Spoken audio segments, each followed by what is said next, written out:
Om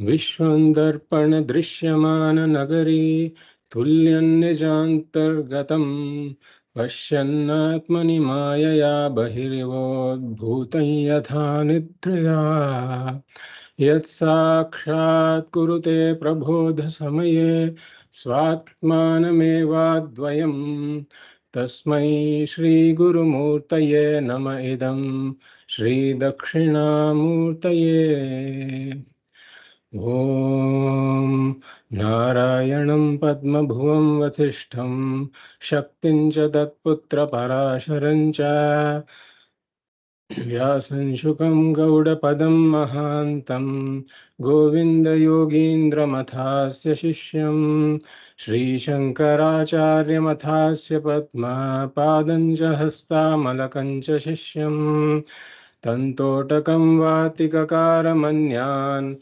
Asmadgurun Santatamanatosmi Shruti Smriti Purananam Alayam Karunalayam Namami Bhagavatpadam Shankaram Lokashankaram Shankaram Shankaracharyam Keshamam Badarayanam Sutra Bhashya Kritau Vande Bhagavantau Punah Punaha Parabrahmanishtham Swato Dharmanishtham Ahimsaikανishtham Swashishyai Sujushtam Yatinam Varishtham Gurunam Garishtham Dayanandarupam Madacharya Mide Namah Shri Paramarthaya Samsaradhyasanashine Shrotriya Brahmanishthaya Tasmai Brahmavide Namaha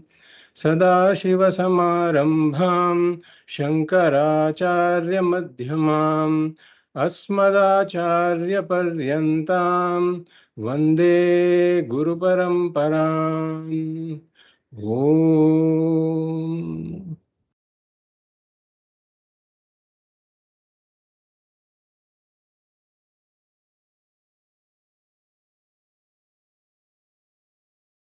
I welcome you all to the fifth class of this Fundamentals of Vedanta series. We were looking at the question of Purnatvam, unconditional fulfillment. And we said that we are all seeking this unconditional fulfillment, but then we feel helpless at various levels. We feel apurnaha. Then we looked at the Anubandha Chatushtayam, the fourfold factors that bind the student and the study in the context of Vedanta. And we said that the prayojanam of Vedanta is this Purnatvam that we all are seeking. So we looked at the prayojanam. We said that the Vishayaha is the Jivatma Paramatma Aikyam. And the Sambandha is that the study of this Vishayaha, the study of the Jivatma Paramatma Aikyam, reveals my own Purnatvam. Just like the lady with the necklace discovers that the necklace she was seeking, she thought she had lost, is already on her neck. Vedanta shows me that the Purnatvam I am seeking is already mine to claim. And the only thing that creates this distance is my ignorance of my Purnatvam. And that ignorance is removed by the study of Vedanta. And we said the fourth factor, the Adhikari, is very important. The Adhikari is somebody who has to seek this Purnatvam directly, not through various other things in the world. But the Adhikari has to learn from the experiences and come to see that this Purnatvam is something that has to be sought directly. So the Adhikari has to be a mumukshuhu. And then we said that the Adhikari has to see the indispensable connection between the study of Vedanta and the attainment of this Purnatvam. So the Adhikari has to be a Jignasu. And then we said that the Adhikari also needs some additional qualifications. known as Chitta Shuddhi, which is basically removal of various obstacles in the mind that stand in the way from me understanding this teaching. So then we got into what is it that really makes an adhikari an adhikari. What is the behind the scenes work that happened? What is the inquiry that the adhikari went through to become an adhikari? And there are three components to it. How did the adhikari become a mumukshuhu? How did the adhikari become a jigyasu? And then how did the adhikari gain these qualifications? All these three are very important. So we said that the adhikari became an adhikari by pursuing various experiences like anybody else. But then the adhikari learned from those experiences and learned the limitations of those experiences. And for this, we said that it is important to analyze the various Purusharthas, Purushartha Chatushtayam, because it is the Purusharthas that classify the various human pursuits. And then we can study what these pursuits are and what their limitations are, what they can give me and what they cannot give me. In this context, he said, Dharma, Artha, Kama, Mokshakhyam, Purushartha, Chatushtayam. There are these four Purusharthas: Dharma, Artha, Kama, and Moksha. Of these four, two are Laukika. The whole of humanity knows about these pursuits. In fact, they are actually common with animals also. Animals worry about their security. Animals seek pleasures. So artha, rakshartham arthyate, the artha, that which we seek for the sake of our security is artha, food, clothing, shelter, and for that purpose, money and job, etc., come under artha purushartha. And once one is reasonably secure and once one is reasonably um, accomplished in terms of the very basic needs, one starts to think about pleasures. Contact of the sense organs with the sense objects. And that is where the Kama Purushartha comes in. Again, animals too have Kama Purushartha. So the whole world knows about this and everybody is pursuing that. And that is where materialism comes in. And we talked about Charvakas, who are our in-house materialists, so to say. But the Western philosophy is also largely based on Artha Kama, like we said, earn on weekdays and enjoy on weekends. That is all there is to life. But we say that this Purnatvam cannot be attained like this because it is somebody who's trying to get to a destination and taking a right turn wherever one likes and taking a left turn wherever one likes. This cannot lead one to the Purnatvam. And therefore, we said that we need guidance from a higher source, as we use a GPS in case of going to an unknown destination. And this higher source for us is the Shastram. Shasanat trayate iti Shastram. That which protects us by commanding us, and that which protects us by teaching us. So the Veda Purva, the first part of the Veda, protects me by commanding me, by telling me how to lead life in a certain way that will eventually lead me to the Purnatvam. And it brings me to a point where my mind is prepared, and then it reveals the ultimate teaching of Vedanta. It shows that I am the Purnatvam that I am seeking. So we then got into the discussion of what is it that the Veda Purva teaches? What is it the Veda Purva commands me to do? And in this context, we were discussing the Dharma Purushartha. So through the Shastram, I come to know about these two Purusharthas, which are Dharma and Moksha. The Veda Purva teaches me about Dharma Purushartha, and the Vedanta teaches me about Moksha Purushartha. So we looked at the first meaning of Dharma. Chodana Lakshana Artha Dharma. This is from the Jaimini Sutras, the Mimamsa Sutras. The very second sutra defines Dharma to be Chodana Lakshana Artha Dharma. The lifestyle or the way of life prescribed by the Vedic injunctions, the Vidhi Nishedha. Vidhi means do's, Nishedha means don'ts. The do's and don'ts. And we looked at an example of this from the Taittiriya Upanishad. What are the do's and don'ts?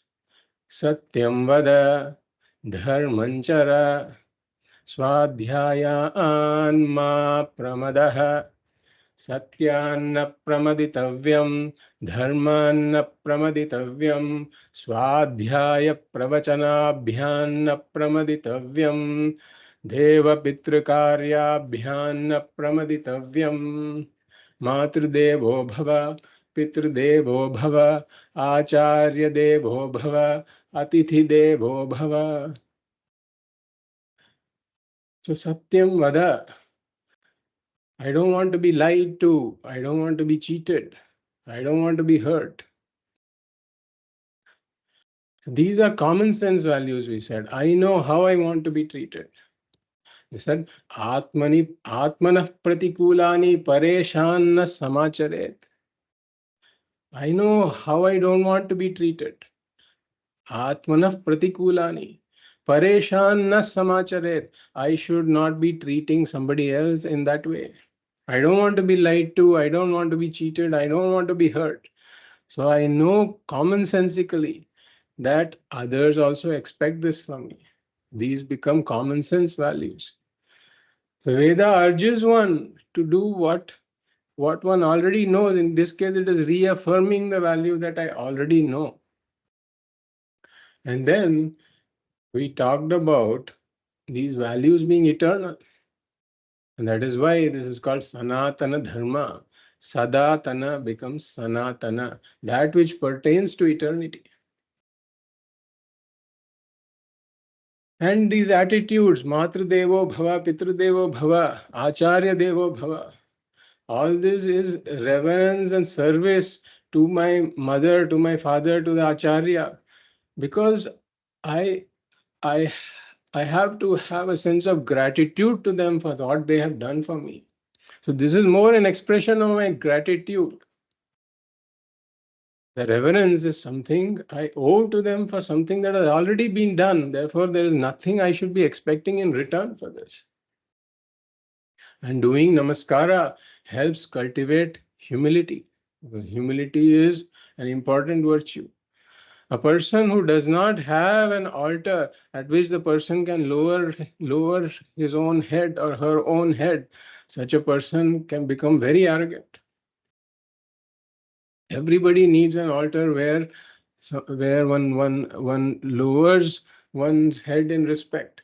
And the Shastra, the Guru, the Shastra, Ishvara, Guru, Shastra, Mata, Pita, they are such altars at which one lowers one's head out of humility and gratitude. Then we discussed the Anubandha Chatushtaya for the Veda Purva itself. The Vishayaha of the Veda Purva are the various duties, values, and attitudes. And we talked about duties being classified as Yajna, Dhanam, and Tapaha. Yajna being the Panchamaha Yajna. And we talked about Dhanam, the story, the squirrel story that teaches that even a modest Dhanam can be a very great Dhanam. And Tapaha, we talked about austerity and discipline that is necessary in life. So these are the Vishayaha of the Veda Purva. And the adhikari is somebody who should have Shraddha in the Veda Purva. And we define Shraddha temporarily as an attitude that gives benefit of doubt to the Shastra. And the adhikari is somebody who is desirous of Dharma, Artha, Kama. The adhikari is not yet somebody who is desirous of moksha, desirous of Dharma, Artha, Kama. And the prayojanam of the Veda Purva is both material and spiritual. And we said we'll come to the material benefits later, and we'll look at some of it today. But the prayojanam that we are discussing this in the context of is that the prayojanam, the spiritual prayojanam of the Veda Purva is the adhikaritvam for Vedanta. So one comes in as a seeker of Dharma, Artha, Kama, but then it elevates one gradually to be a seeker of moksha. One becomes an adhikari for Vedanta.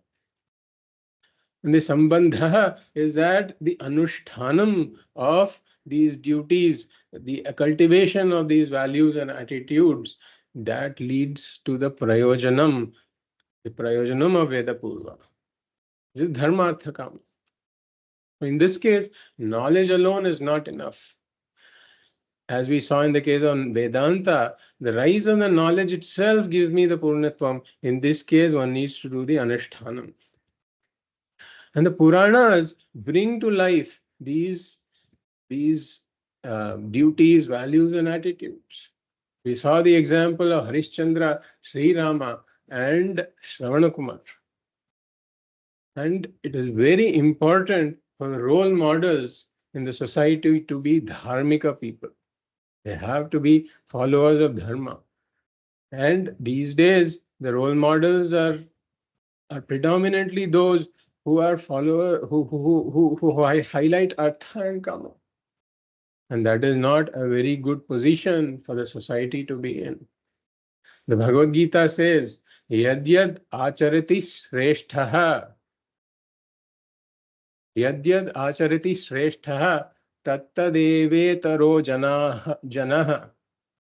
Yadyad acharati shresthaha tattadevetaro janah. Sa yat pramanam kurute lokastad anuvartate. So whatever the Shrestha, the people in important positions, whatever they do, the general public tends to follow them. Therefore, the role models need to be people who follow Dharma, and we will see why all this is important. Why is Dharma so important? We looked at the first meaning of Dharma, and then we said we will enter the second meaning. And there is a connection between the first meaning and the second meaning, which we shall see now. We defined the first meaning as all these duties, values, attitudes, yajnaha, danam, tapaha. What is the second meaning? The second meaning of dharma is sustenance or harmony. And the first meaning leads to the second meaning. Implementation of the first meaning leads to the second meaning. Why is this so? We examine this, the human being is a creature with a free will. All other creatures in the creation, they are programmed to do what they are supposed to do. If you take a bush, it flowers every season. When the flower is supposed to appear, it brings out buds and it flowers. And it does that year after year after year. There is no deviation of it from its path that it has been designed to do. That's why we say it has been programmed to do that. So everything in the ecosystem, right from the microbe to the largest creature amongst animals, they are all programmed to do what they are supposed to do. They're all just automatically do it. There is no such deliberation in their mind. There is no such free will that should I be doing this, should I be doing that. That is why a cow is never punished if it crosses a red light. It is meaningless to say, a cow, I'm going to give you a ticket because you did this, or try to train it in a manner that it doesn't cross the red light. It is just doing what it's supposed to do in nature. So the question of right and wrong arises only when there is a free will, when there's a choice, and when a deliberation is required as to what the right course of action is. And a human being has this free will. A human being can exercise this free will to do something, to not do anything at all, or to do something entirely different. Hence, human actions alone can be classified as right or wrong. And that is why a classification of what is right and what is wrong is required in order to choose right actions. Thankfully, there is some common sense because of which a human, like we said, already knows what is right or wrong. Because I know how I want to be treated by others, I have some sense of how the others want to be treated by me. And there is no need for education in this regard.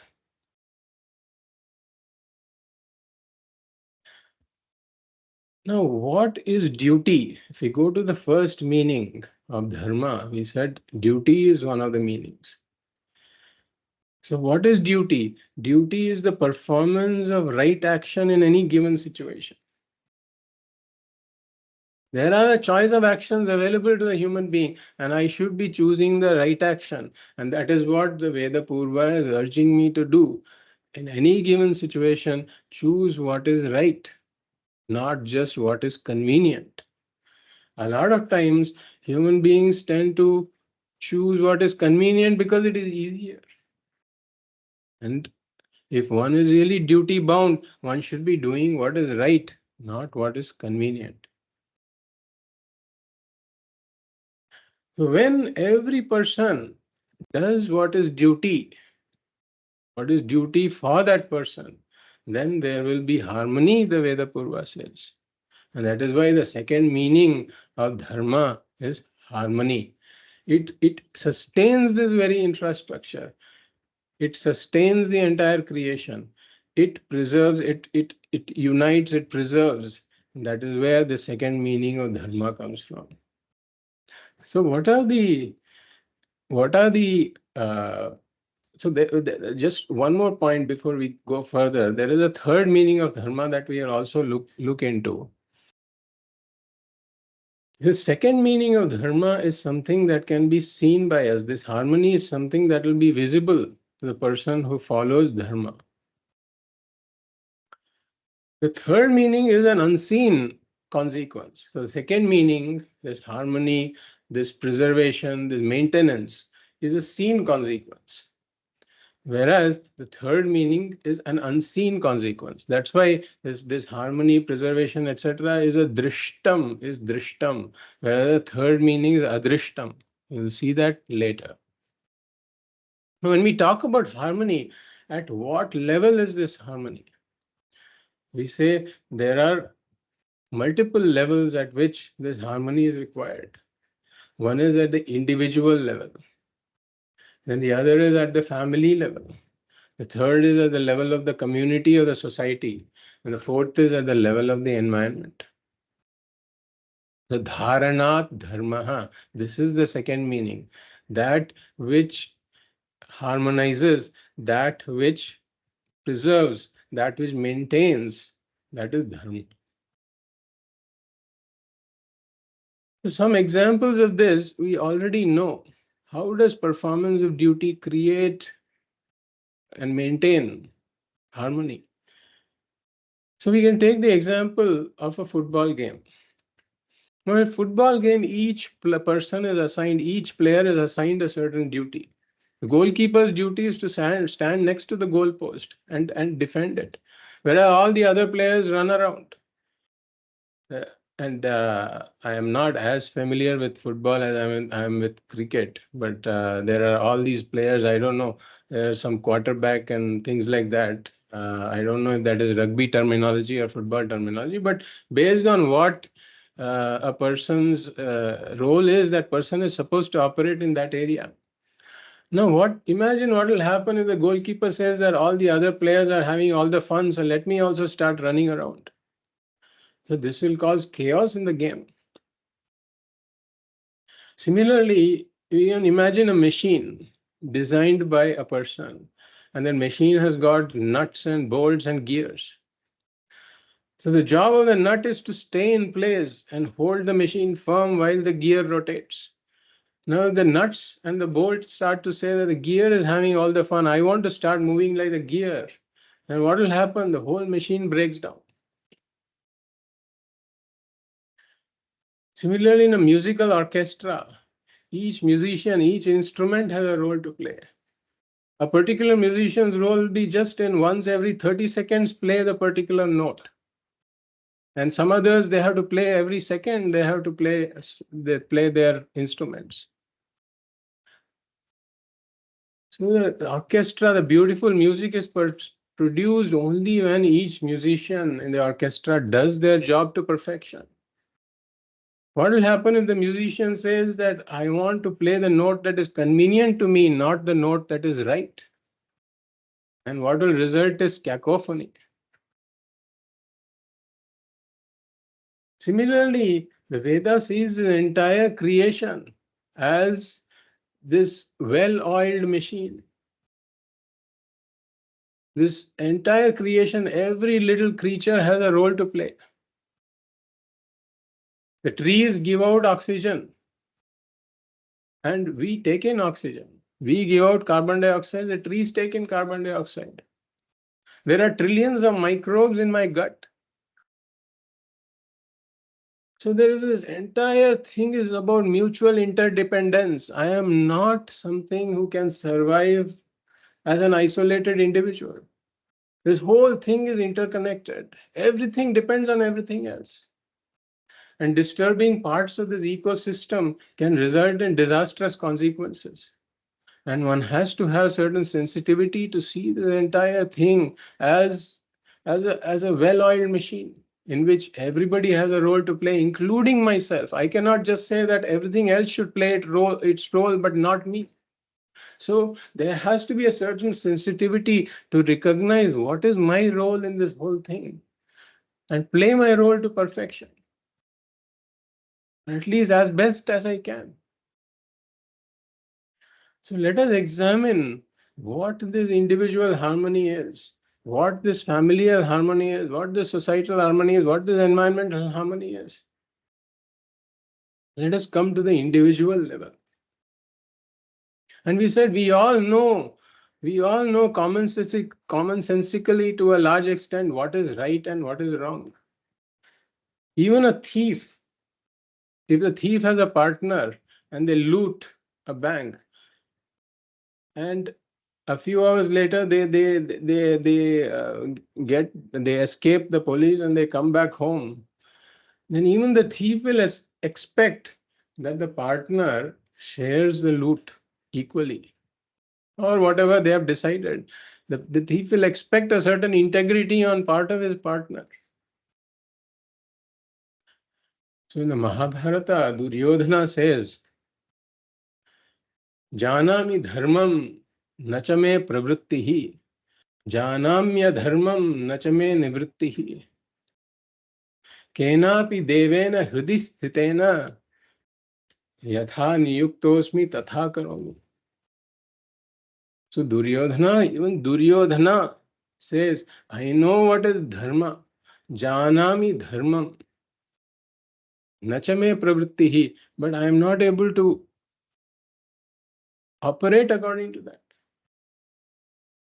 And he says, janami adharmam, I know what is adharma also, but I am not able to desist from that.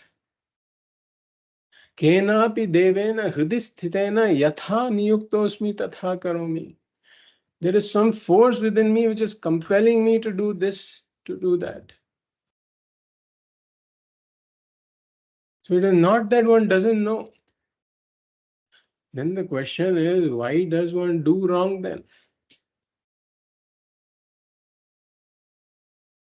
One doesn't do the right thing and one does wrong because one does not see the value of the value. We have certain values, but I don't see the value of the value. This is where Pujya Swamiji, Pujya Swami Dayananda ji says, a value is a value for me only when I see the value as being valuable to me. So let us take the case of truth. A value is a value for me only when I see the value as being valuable to me. So I have a value for truth, but I have not yet seen the value that truth has for me. I am applying this to everybody else, and I apply it loosely to myself. We will inquire into that. But as long as I don't see the value for me, then the value will not be valuable. I will not follow it diligently. So this real education of a person is in seeing what I lose when I do the wrong. As we said, this should be the foundation of our education. Artha and Kama pursuits, etc., should be higher stories. If the foundation of the person is not based on Dharma, then the higher stories are based on a weak foundation. And we see this, that, that when that happens, the building collapses. It is not a good situation. So why does one do a wrong? Let's take the example of lying. Why does one lie? So I want all the others to speak truth to me. I see the inconvenience and the harm that can be caused to me if somebody else says the untruth. I see this very clearly. There's no doubt about it at all. So this part of the truth value is very well assimilated by me.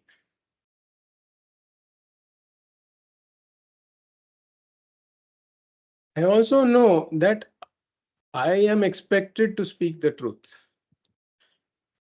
This is because I expect everybody to speak the truth. I know that I'm also expected to speak the truth. The family says speak the truth. The society says speak the truth. My religion also says speak the truth. But this part is not fully assimilated as a personal value. If I do it more as an obligation that this is something I am expected to do, so I do it. I have not yet realized the deep implications of what happens if I don't do it. So that is why we say this is a half value. I have a half value for truth. I apply it rigorously to everybody else, but when it comes to myself, I don't apply it as rigorously because I have not realized the negative consequences of not speaking the truth completely. So then the next question is, we are looking at the question of why does one lie? So we have this half value, and how does this compromise exactly happen? So let us take another value which is fully assimilated, like the value for money. The value for money is very clearly seen as something money is desirable. From the small age, I've been seeing that money can buy balloons, money can buy chocolates. And when I'm a teenager, I see that money can even buy a college seat, for example. And then later, as one grows, one sees that money buys cars, money buys houses, money buys comforts. So there is this value for money is very well assimilated. But the value for truth is half assimilated. So now what happens when there is a conflict of these two values? There is a situation in which there is value for money that rises in my mind, and there is a half value for truth that rises in my mind. So what happens in such a situation? Who will win? Let's take the example of selling a car. I have a car that I now want to sell. The reason I want to sell it is because I've been driving it around. I've had it for a while. And then suddenly, 3, 4 times, what happened is it stalled suddenly. And this concerns me. I went to the mechanic. The mechanic says this is going to cost about 50,000 rupees to repair. I said, no, I don't want to spend so much money on this car. I want to sell it. But this is a highly intermittent problem. It doesn't happen. It doesn't happen very frequently. But when it happens, it's very inconvenient. Now the buyer comes to me. I have put an ad somewhere. The buyer comes to me and then checks the car and all that and asks me, is there any problem with this car? Now here, there's a calculation that goes on. What should I say? So what do I gain by speaking the truth? I have this half value for truth. I see myself gaining nothing. But what do I gain by not speaking the truth? I gain 50,000. Because if I were to disclose this problem, the buyer may either walk away or the buyer may try to negotiate the price down by another 50,000. So if I speak the truth, I lose 50,000. If I don't speak the truth, I see myself as losing nothing. So there is this wrestling match between these two values in one's mind. Between the fully assimilated value for money and between the half assimilated value for truth. And in this case, the value for money wins hands down. And the consequence is that this person lied. So we see that one has to clearly see what one loses when one lies. First of all, there is this conflict before the act, before performing the wrong act, that there is always this voice that says, say the truth, say the truth. This is because I cannot banish that half value from my mind. That half value is always there because I expect the other person to speak the truth. So that half value cannot be removed from my mind. And that half value is always there to remind me that I'm expected to speak the truth in this situation. So there is a conflict about should I speak the truth or not. And then, assuming the value for the money wins, there is guilt after that.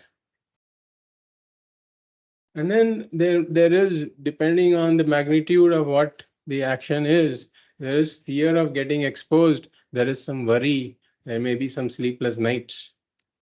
That depends on whether it is one of those casual lies or a big lie. These are the consequences, but is this all there is? So what Vedanta, the teaching says, is that there is a bigger consequence that I don't completely realize. There is a split that happens between the knower and the doer. The knower is somebody who knows this is wrong, but still the doer does it. So what happens is that I am no longer an integrated person. There is a split within me. A divided family becomes weak. A divided political party becomes weak. A divided country disintegrates. Similarly, if there is a split within me, then there is no longer this harmony, this integration. This is where the second meaning of dharma comes in. That I become a disintegrated person. And when a person becomes disintegrated, then what happens is that there are components within this person that are not working harmoniously. Think about the orchestra, for example. Is this person going to produce that beautiful music? There is disintegration. So the knower decides to get up early, for example, and the doer is disintegrated from the knower. The doer says, let me snooze the alarm clock the next day. The knower commits to a deadline, and the doer slips, keeps on slipping. So one becomes, a disintegrated person becomes incapable of achieving even the legitimate goals. If the disintegrated person makes a sankalpa, then the other things are not following in unison. And this person becomes incapable of achieving even the legitimate goals, whether they be material goals or spiritual goals. Because even accomplishing material goals requires a certain amount of integration, an integrated person. So we talked about conflict, we talked about guilt, we talked about worry, fear, etc. And we talked about the disintegration that happens within the personality. Is there anything more? You say, yes, there is.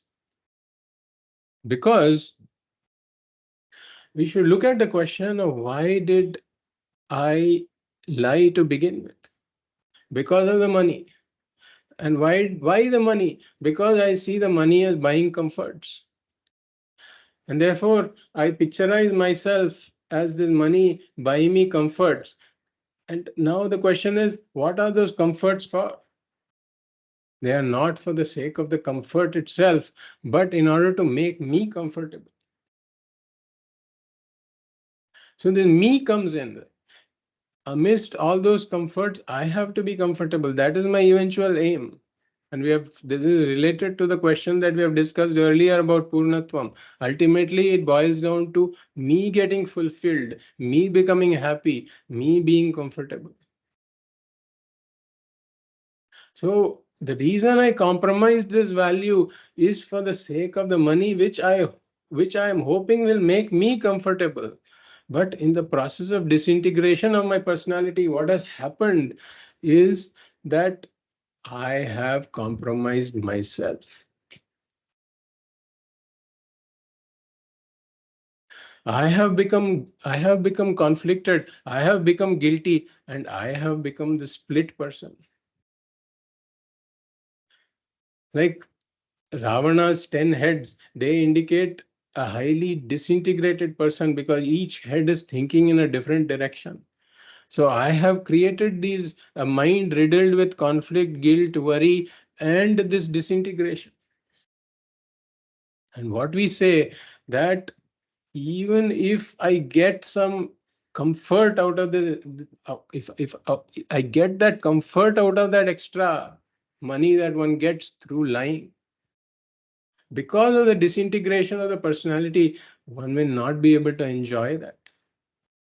So even artha and kama that is pursued without dharma, if it's pursued without dharma, for example, in this case, when a value is compromised, it creates a disintegration within me. So if artha and kama are pursued without dharma, then even that artha and kama cannot be enjoyed because of this split within me. Even to enjoy something, for example, a good meal. If we take the example of a good meal, now consider two people sitting next to each other. There is a good meal. One person is present there. There is all this talk about being mindful these days.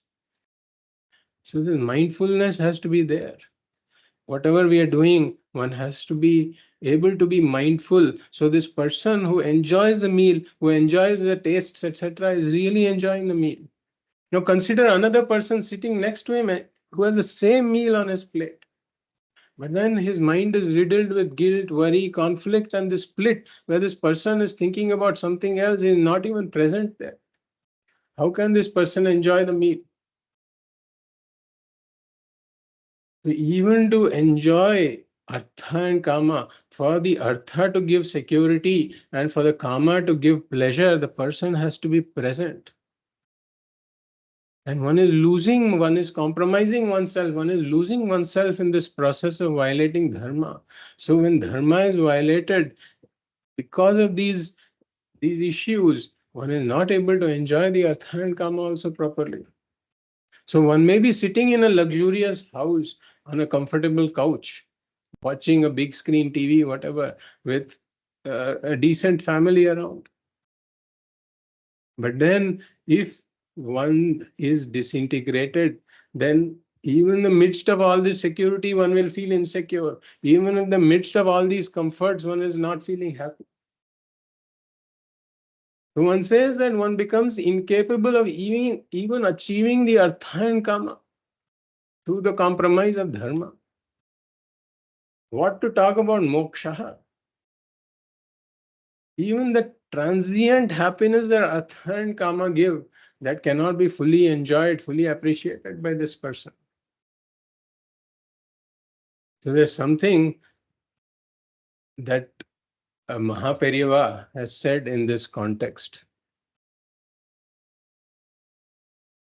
that I would like to bring up here. So if we look at dharma as the sun, now imagine that a person is walking towards the sun. Now what happens to the shadow of the person?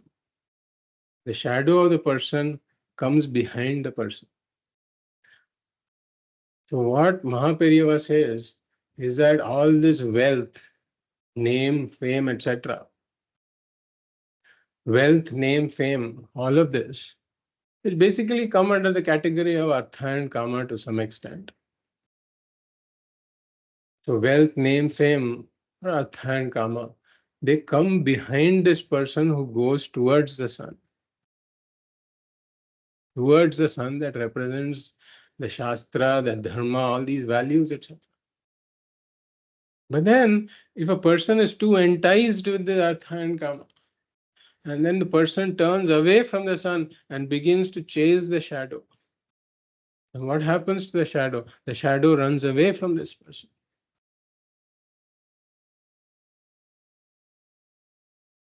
That is why we say that Artha and Kama cannot yield what they are supposed to yield if they are acquired without Dharma. Now there are other problems as well. To hide one lie, one may have to say more lies. And then an unseen tendency is created to lie. And habits actually start small, but then the habits grow bigger. When one becomes somewhat comfortable with small lies, one may increase the magnitude of the lies. And we will look at this when we talk about the third meaning of dharma, which is the adrishtam. So there is an accumulated papa as well, papam, a certain demerit that will yield its fruits later. We will discuss that next. And there is another consequence of this. The way to absolute truth, this purnatvam that we are talking about, this unconditional fulfillment, which is related to this reality, the absolute truth, Brahman. If one has to pave a way to this absolute truth, it is only through relative truth. In a mind that is riddled with conflicts, guilt, and this knower-doer split, etc., a disintegrated person, we say the teaching of Vedanta cannot work. With these double standards, one cannot approach the absolute truth. Every time one is lying, one is reinforcing that apurna. The apurna person within me is becoming reinforced. Who is the one, if we look into it, who is the one who is enticing me to lie? The one who feels insecure, the one who feels uncomfortable, the one who feels incomplete. That person is the one that is saying say this because I will become more comfortable. I will become more secure. So the Apurna individual within me is the one who is urging me to lie. And what happens if I give in to it? When I give in to it, I am becoming caged within this Apurna individual. I am becoming imprisoned by this Apurna individual. And the aim of Vedanta is to lead me to Purnatvam, to lead me to drop this Apurna individual.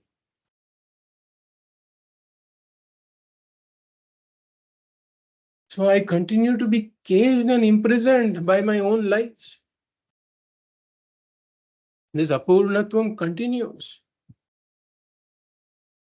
That's why the Upanishad says, this is in the Mundaka Upanishad, Satyameva Jayate Nanritam. Truth alone wins. Wins what? This Purnatvam. This Purnatvam can be won only by Satyam. That is why this becomes an important value, a very important value.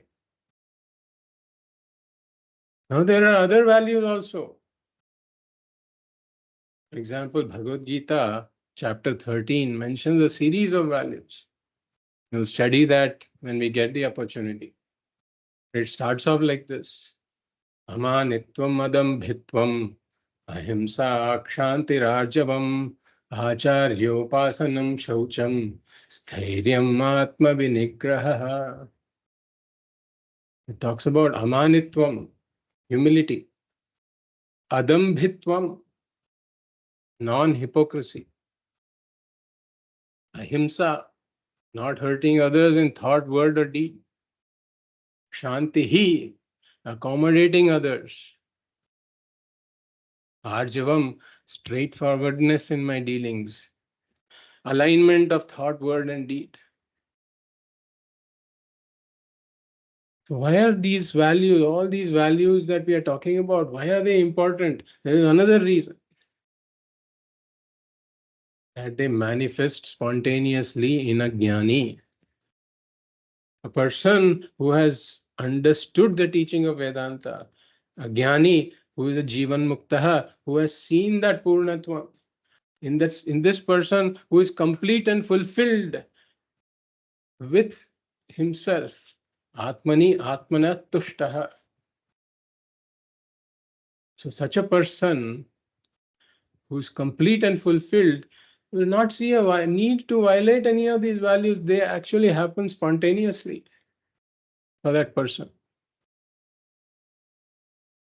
So we say that these values that manifest spontaneously in a jnani, they become a sadhana for for one to become an adhikari. They become a sadhana for one who is aspiring for this purnatva. So even though I may not have the values, or I may not have the values in a good measure, one can work towards cultivating these values. So in there, when these values are there, when these values are cultivated, there is individual harmony, and jnanam can take place in such a person. But if these values are absent, then what the Bhagavad Gītā says is jnanam cannot take place in such a person. So cultivating these values becomes a sadhana. Even though I may not have the jnanam, I still change the external, even without the jnanam, I try to cultivate these values. It may be even faking it to some extent in order to make it. There is the idea of fake it to make it. Even though it is not there, I am striving for it to be there. Like there is this weak limb. One has a weak limb. And with physiotherapy, slowly the limb starts to gain strength. So similarly, even if I don't have the value, at least start somewhere. That's what it says. And even, for example, if there is we say that if the devotion is not there, at least start with an externally cultivating it, even though it may not come from the inside. Slowly one will then be able to cultivate it.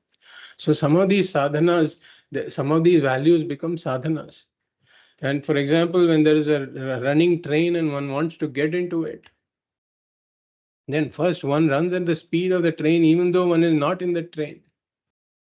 It's like the Jnani already has the Jnanam, and these values manifest spontaneously. I don't have the Jnanam, but we are saying we try to cultivate these values. It is like getting into a running train. I'm not in the train, but I first run at the speed of the train. And then I make a horizontal jump into the train. But if I run in the opposite direction to the train, if I don't have these values, or if I have the opposite values, it's very difficult to get into the train. It is impossible. So it's something similar to that. So one has to clearly see this entire gamut of what do I lose when I don't speak the truth. We started off with conflict within the mind. We started off with there is a guilt that follows. There's some fear, worry, etc. There's this knower-doer split that happens. The personality becomes disintegrated. And then we talked about the inability to enjoy even the artha and kama that one may already have acquired, because the person is not present to enjoy that. And then we talked about the loss, the being caged within this apurna person.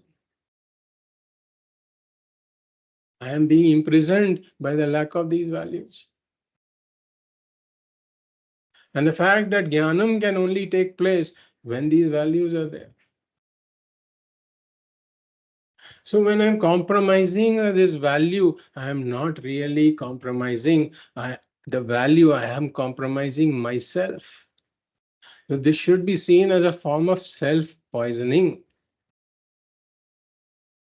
So we started off with this half value, where I was applying the value only to the other person, that the other person should be saying the truth.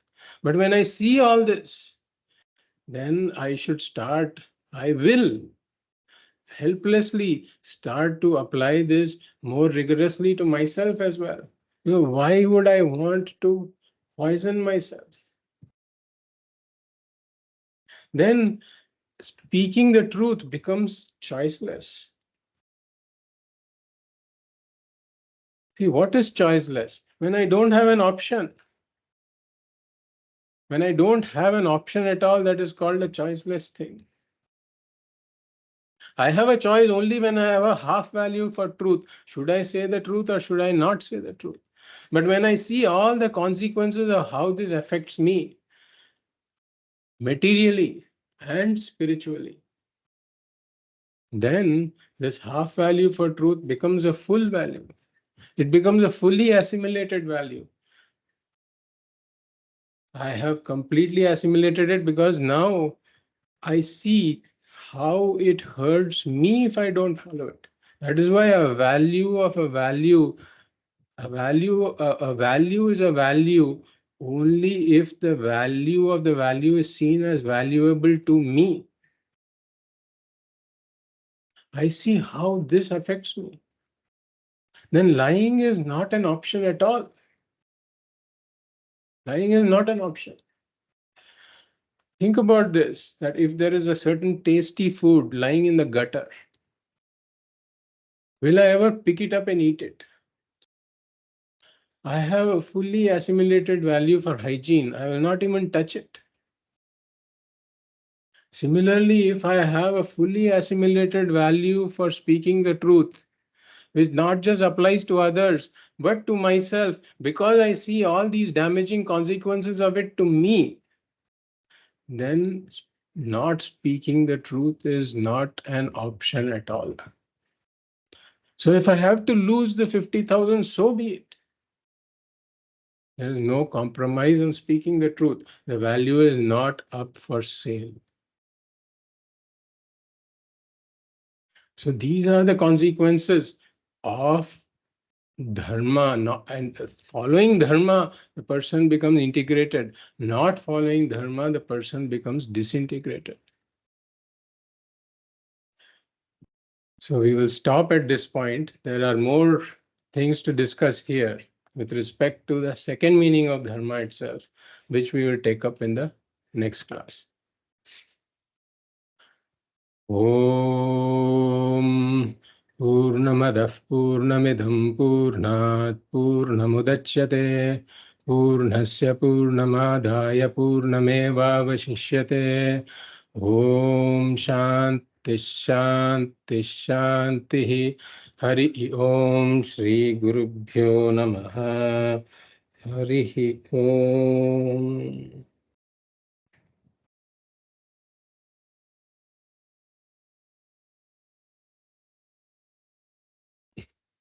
Thank If there are any comments or questions on this, we can take them now. Hari Om Laxi, thank Hari you. Maybe you're going to talk about this later, the connection between how much free will is there. I personally think there's no free will. Free will, adrishtam, karma, all connected. How much is there? Yeah, because scientifically also people think that there is no free will. So, yeah, that is a topic that comes up in relation to free will versus destiny, and whether everything is destined or if there is a free will. And there is also, if you think about destiny, right? Destiny, if a person is a fatalist, for example, who thinks that everything is destiny, according to that person, the argument would be that whatever is happening around me is destined, and whatever thought process is happening within me is also destined, right? And when all the thought processes within me are destined, then there is no such thing called free will. yeah. And that is a mechanistic view of things. For example, even some of the, like you said, scientists and who believe that everything is determined by physical laws, right? Physical laws, chemical laws, biological laws. There are all these laws, and every effect is produced by a cause, right? And there is a certain law governing the causes. The causes produced a certain effect governed by certain laws. So if an effect is produced, that means that the causes for that effect were already there. And the causes in turn were effects that were produced by other causes. So the entire chain is a mechanistic operation, right? And basically, in this case, there is no place for a free will. That is what the argument that is presented by them is. And what the Shastra says in this regard is that we have to accept for a sadhaka who is working towards this Purnatvam, we have to accept the presence of a free will and act according to that.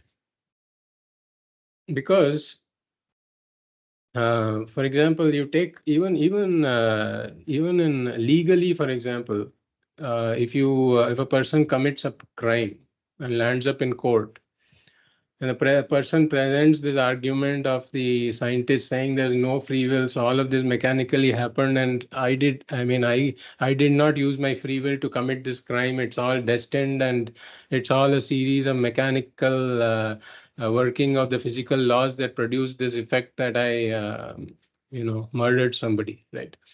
So the court will not buy this argument.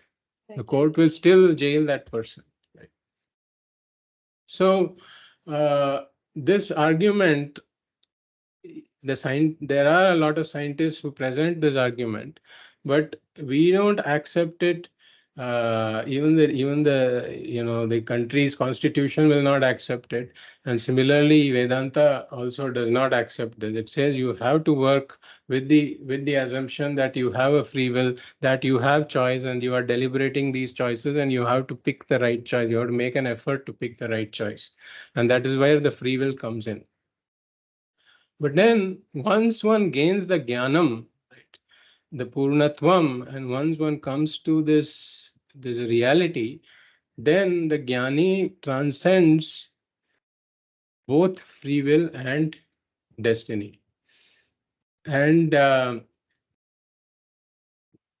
that, for the jnani, it is the Brahman that is the only reality. From the absolute reality standpoint, the free will is not there, nor is destiny. Both are not there. But one can say that only after one has the jnanam and comes to that standpoint of the jnani. Until one has this ajnanam, then one has to operate with the premise that there is free will. Because it is a free will. If I say that there is no free will, then there is nothing called sadhana. There is, in fact, the Purusharthas are also not there, because the Purusharthas are pursued with the free will of the individual. And there is no such thing called sadhana at all, because the sadhana is something that one strives to do, that one tries to improve oneself from where one is, right? So all of those things will break down if we start with the assumption there is no free will. So we start with the assumption there is free will. And finally, with jnanam, one can say there is no free will or destiny. Sure. Just to add one point, a very interesting discussion on this. I think there's one very famous experiment by Benjamin Libet on the existence of free will, where he used to map the firing of neurons before we perform an action. In fact, that is a very repeatedly quoted experiment to say that there is no free will. But subsequently, that has been disproved by many neuroscientists, also saying that it is not a very conclusive experiment to say we do not have free will. So the position is currently there is free will. So that is how it is. And sorry, that was just to add on to it, because I found it. So you are saying that even in the scientific community, there is no agreement on this. Yes, that famous experiment has not been accepted by others completely. And today's class, another fantastic class, and particularly I liked how the disharmony in the knower-doer experiencer with the examples that you gave in terms of the orchestra, and why should I mean, there are three personalities within ourselves: the knower-doer experiencer, and why it is essential that each of us will have to follow our duty. I liked it a lot. I like that experimental, the example a lot. Thank you. Thanks. Yeah, it was a very good class. Thank you so much. On the previous discussion just now, I just thought that if you do believe in destiny, then maybe you can think that it is your destiny to strive for moksham, or it is your destiny to maybe, foolishly think that there is free will, and then strive for, and then do the sadhana anyway. Maybe that is your destiny. But, even if you believe in destiny, you can maybe, explain that that way, and then we'll go on that path. See, actually, the Vedantic position is that as long as one has not gained jnanam, right, then there is both free will and destiny. That whatever we do, the outcome of it is not determined by my free will alone. There is a destiny component to it as well. The example that is given is, for example, you are in a river, right? The river is flowing. And now you have to get from point A to point B. And the river is flowing, right? So if the flow of the river coincides, if the flow of the river is in the same direction that you want to move in, right? So you want to get from A to B. So you're trying to row in that direction. If the flow of the river is in the same direction, it will assist you, right? So that is why there are some people, for example, who are even in materially or spiritually, whatever, but more since this is a spiritual context, there are some people who do sadhanas, less sadhanas compared to somebody else, but they may make a lot of progress. And we say this is because their past destiny is cooperating with them. But then in some cases, if you have to get from point B to point A, let us say, right? and the river is flowing in the opposite direction, you have to put in a lot more effort to overcome. So in some cases, our destiny cooperates with us, and in some cases, our destiny opposes us. And basically, we say that we don't know. The destiny is an unseen thing. Right? And we cannot see what the destiny is. That's why we say we just put in our best effort. If the destiny helps us, so be it. If the destiny is against us, still we are putting in our best effort. So we just put in our best effort irrespective. And whatever the outcome is, that is determined by a combination of destiny and free will. Yeah, that makes a lot of sense. And one more thing, I think because this is such a complex thing, in our culture, what people do is right from childhood, they guide us towards bhakti, which is the first step before we can reach jnanam of any kind. Yeah. So this bhakti helps us in making these right decisions, which will, at least like we are taught to ask God, Sadbuddhi, give us Sadbuddhi, give us Sadbuddhi. So that asking for Sadbuddhi and Lokakshemam, Sadbuddhi, all these prayers that we learn at very young age, they are like, they are guiding us in that direction where we are supposed to make a choice in the, this is right, this is wrong, and papa bhiti, this is papam. In our childhood, we used to be, if you kill an ant, it is papam. So papam, punyam, and bhakti, these are the tools that help us, maybe move in that right direction. Yeah. Very well put. So this is all in some sense coming from a dharmika culture, right?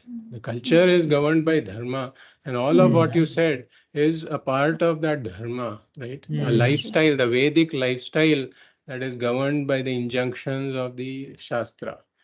So the Shastra teaches us to cultivate devotion and to pray for what I want, right? And all of that comes under this. So we will discuss the Karma Yoga topic sometime later, and that will be followed with this Bhakti topic also. What is the role of karma and Bhakti and in our pursuit? So we will discuss some of this in that context also. But thank you for bringing it up. Thank you. Thank you so much.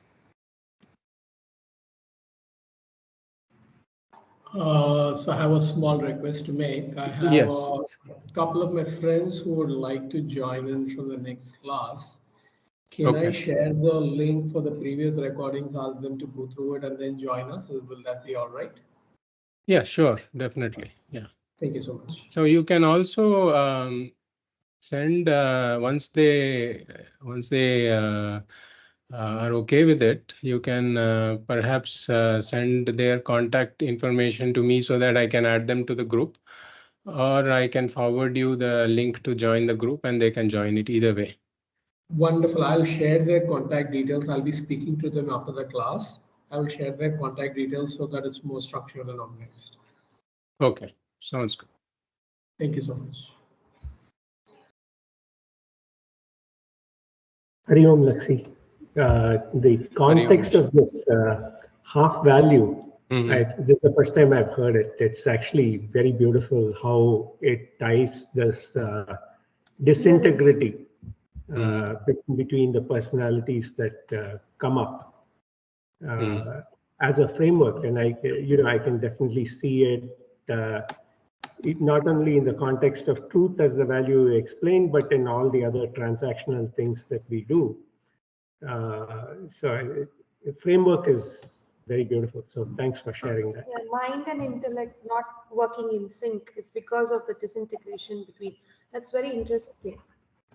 The intellect says knows the sara of the Vedanta, but not able to practice it is because of the disintegration, and it is because of acceptance of forgetting the Purnatvam causes placing the importance on the body and the mind as the truth. So there is integration because you seek happiness, and you seek the happiness of the body and the mind, and not realizing that you are the complete happiness. That's very interesting perspective to dwell on. Thank you so much. Sorry, who was speaking? I could not make out. That was my wife, Aparna. Oh, Aparna. Yeah. Okay, got it. Yeah, actually, this analysis was presented by Pujya Swamiji, and there is a detailed analysis of the various values done by Pujya Swamiji. So what I presented is not something original, but is all derived from his teachings on this. Thanks a lot. Yeah. So today's you have quoted a sloka from Mahabharata by Duryodhana. I think that says everybody's mind, right? Though we may not be like adharmic, but somehow it relates to knowing it, but still we could not achieve it. Exactly. So if you can kindly share the sloka, because that is a value I feel any text where the cream of it comes out in this kind of dialogues, and that was a really excellent one. And if you can kindly share that, and it says everything, like how being a dharmic but still doing adharmic, and still the state of mind is not matured enough to do the dharmic. That was an excellent one. Okay. Yeah, I will share that shloka. Thank you. Thank you. So I think we are at 8:20 a.m. here. Is there any other pressing question, or shall we conclude? Thank you. Okay. Thank you. Thank you so much. Hari. Thank you. Thank you very much. Hari Om. Hari Om. Hari Om. Hari Om. Hari Om. Hari Om.